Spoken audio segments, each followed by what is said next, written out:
If there was a T-bar that certainly cannot be missed, it is none other than the all-metal T-bars, or the explosion-proof T-bars.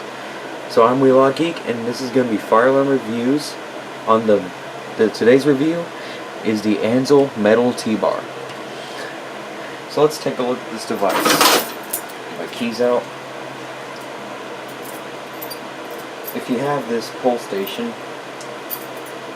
it takes a Cat 15 key. If I can find it here. Where is it? Here it is. See, Cat 15 key. Mine's a bit damaged though, but it still works. I know it looks ugly because it's on a double gang back box, but I'll fix that soon. Here's the inside of it. The model is, you can't really see it, but the model number is 428655. This is a dual action pull station, or double action. You just push in, pull down to reset it. It's basically a smaller version of the RSG T-bar. You just open it, flip the handle back up, and close it. So if you were to find one of these on a scale of 1 to 5, with 1 being a very easy pull station to find, such as the Firelight BG12, and 5 being a really hard pull station to find, such as like a Firelight BG6 or any other rare device, I would give this about a 2, because these things are quite common. You'll find them in many different brands. Like I think the original maker is Bosch. I mean, they get rebranded by Honeywell, Faraday, I think, Siemens, Wheelock. These things also get rebranded by Ansel. This one's an Ansel one. National Time, Simplex. But I think the most common one you'll find is probably a Honeywell one, since those things are appearing everywhere all of a sudden. See, these things are really simple.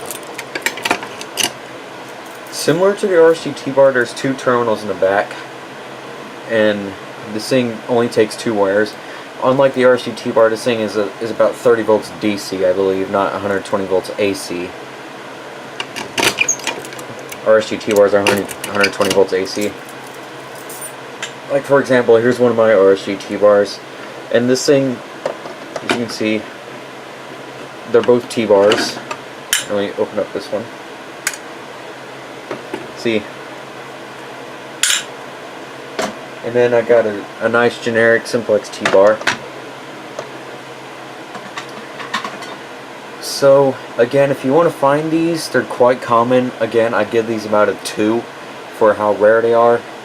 These, what 2 means, they're quite common.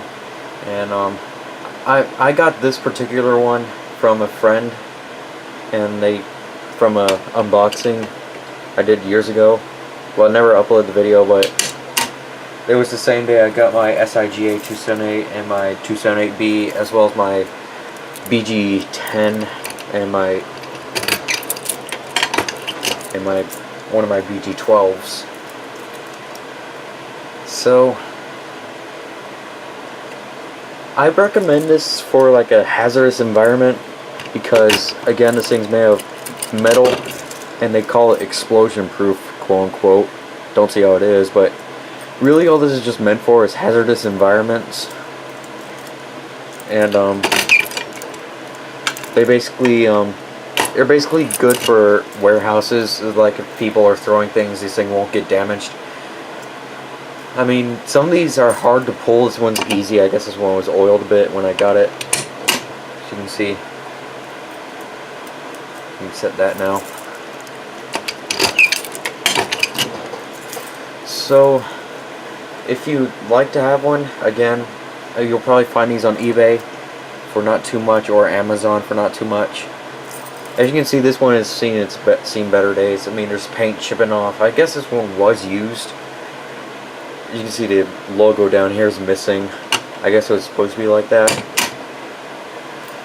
I mean, getting an Ansel one is quite rare, but the common ones to find are Honeywell, Simplex. There's also Faraday, Gamewell. I think FCI rebrands these too, I'm not sure.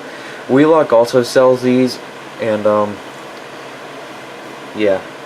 And if you don't know, the Gamwell ones actually use toggle switches rather than buttons. This one uses a button. So that is my review on the all metal T-bar. That's what I call it. So if you like this video, consider giving it a thumbs up. And this is WheelockGeek signing out.